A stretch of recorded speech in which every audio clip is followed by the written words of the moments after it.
Hey, this is Becca with Unicorn Fur Art Studio. So today I am doing a very quick tutorial on how to make 3D fish resin coasters. So the first thing I did was put down some blue tinged resin and I let it dry. So let it dry overnight. So now I'm adding in some actual fish rock. So I just went to the dollar store and they had a colorful fish rock. So that's going to be the first layer that I put down. And now I am deciding just what kind of fish I want to be in my coasters, keeping in mind the depth of the fish that I'm adding. So I'm just going through and seeing which ones I have and which direction I want them to be facing. Knowing that I'm going to be working in layers as I fill up the resin tray.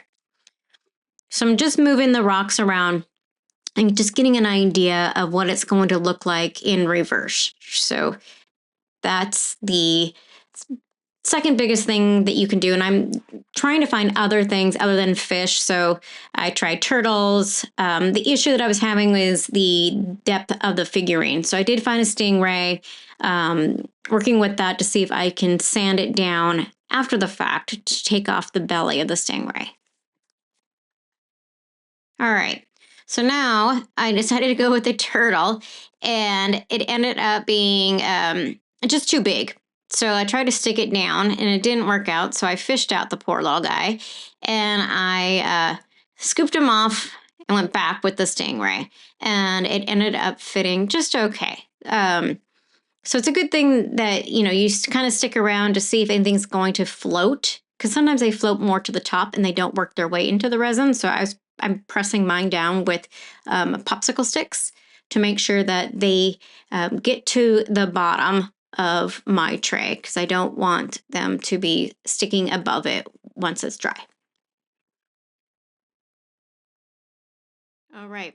And now I am adding I wanted to add a little bit of glitter. And this is the first time I've ever added glitter in a coaster. And I wasn't quite sure if it was just going to sit on the bottom or if it would slowly make its way to the other layers of the resin, which is what it actually did, which is great. So use a heavier glitter. I used chunky glitter and I used some very thin, I think it's called fairy dust glitter. So I could achieve the effect of it being on multiple levels. So that was my last thing that I did right before I got out my torch to make sure I can get out all of the resin bubbles before I let it dry. Okay, so now getting out the bubbles. This is my favorite part. Be careful when you're doing this so you don't burn the the mold, or if anything is sticking above the mold level. So I'm going very gently over all of the resin, just making sure that all the bubbles are out. Although a few bubbles did stay in, and I left them there because I wanted it to look like a fish tank, like the fish were actually kind of were underwater breathing. So as you can see, typically I do a lot of resin things all at the same time, just so I can try different things, not waste the resin. All right, so here we are. They are now dry. So I am popping them out of their molds.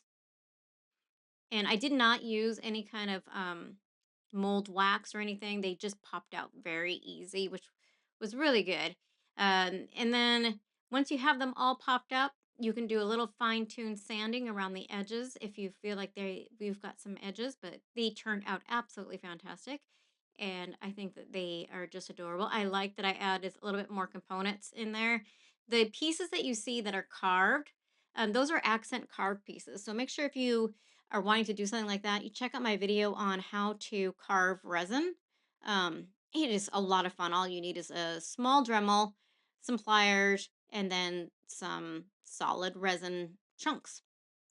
Anyway, hope you enjoyed this video and it gives you some great ideas on some future holiday gift creation. So make sure you like and subscribe and follow, and there will be more videos to come.